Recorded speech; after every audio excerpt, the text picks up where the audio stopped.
the south side of Wilmette is different than the north side of Wilmette. Right here is Isabella Street, which separates Wilmette from Evanston. So as soon as you cross the street here from the south side of Wilmette, you'll feel it's a little bit different. I mean, there are apartment buildings, there are 2 flats with 2 apartments that people live in. It's a beautiful area, very nice, but it's just a little different vibe, really. So Wilmette on the south side has incredible conveniences. Just down the street is Northwestern's football stadium, basketball stadium, 2 metro stops. And the key thing is, if you like Evanston and want to have easy access to it, you just walk a few blocks and you're at the Evanston restaurants, you're at the Evanston parks, and you know, it's kind of nice to mix it up sometimes.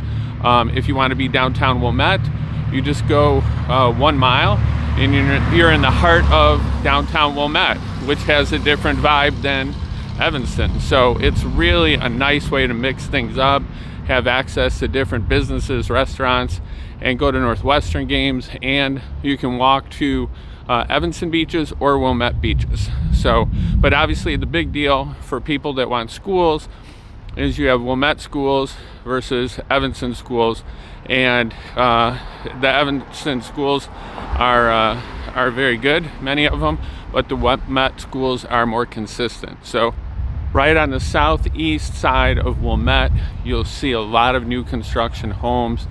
The homes and the lots here are a tiny bit less expensive than on the northern side of Wilmette into areas. One, the most northern, is called the Cage.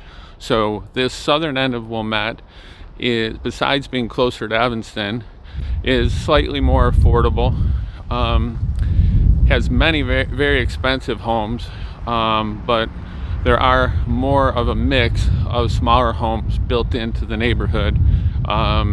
People that want to have access. I've had people, just had some clients move in and just want to be a little bit closer to the city and shave off that mile. It's just a little different feeling on your commute. And so they bought, you know, right here, right down the street. There's some very large homes in the neighborhood too. Just down the street, I sold a home for one of the owners of our professional sports teams. Very large home, basement, had a basketball court, and that home sold for just under $3 million. You have other homes here on lots that are so small that the builders won't even build on them.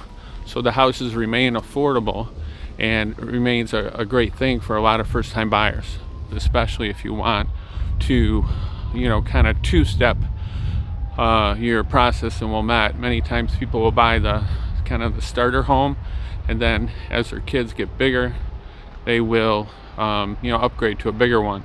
The one thing you can't do on a lot of the homes in southern Wilmette is expand the homes, you know, put additions on.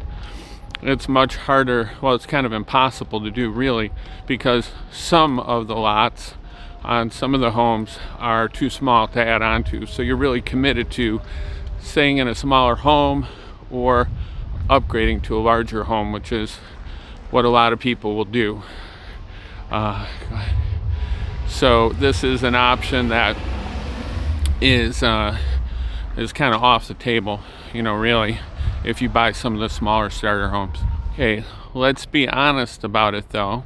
If you know a little bit or you're learning about Wilmette, there's definitely a certain you know, appeal to the northern side, which has the bigger homes. It's right up against Kenilworth. It's by Plaza del Lago, an area called the Cage, and that represents 4 of the street names there. So, you know, when people first come to Wilmette, a lot of times that's where they want to be, because that's what they've heard about. That's the nicest area, they will say, things like that, of Wilmette. And then when they get a little more educated about, you know, all the parts of Wilmette, they many times will come back around and look at options in other sections of Wilmette, including the southern end, which has actually some advantages. It's just a different take on the same, you know, suburb. So another person just started to look and work with me, and they are looking for, pretty large home, up to probably about 2.4, 2.6 million. So there's some new construction options potentially for them, but they were a family that said, "Hey, we only want to be in the cage," because they have friends that live in the cage. "We only want to be in the cage." So I said, well, you might want to check out some more options, south of Lake Street in the southern end. And once they took a look around, they're like, "Oh yeah, we're totally open to that." Wasn't, as big a difference as they thought. And the economics of it, really opened up more homes for them, which, obviously is a really great thing for them. So, you just got to keep your eyes open, see what's best for you. But there's a lot of off-market deals, and prices have increased tremendously. So, you really need to know what you're doing, what you're getting into. Sometimes people will buy something and learn about the market after they buy it. So just call, text, email. I've sold well over 1,000 homes on my own, and as people in the neighborhood here kind of trust me and know I have a lot of value to bring to the table, will reach out. So just reach out anytime.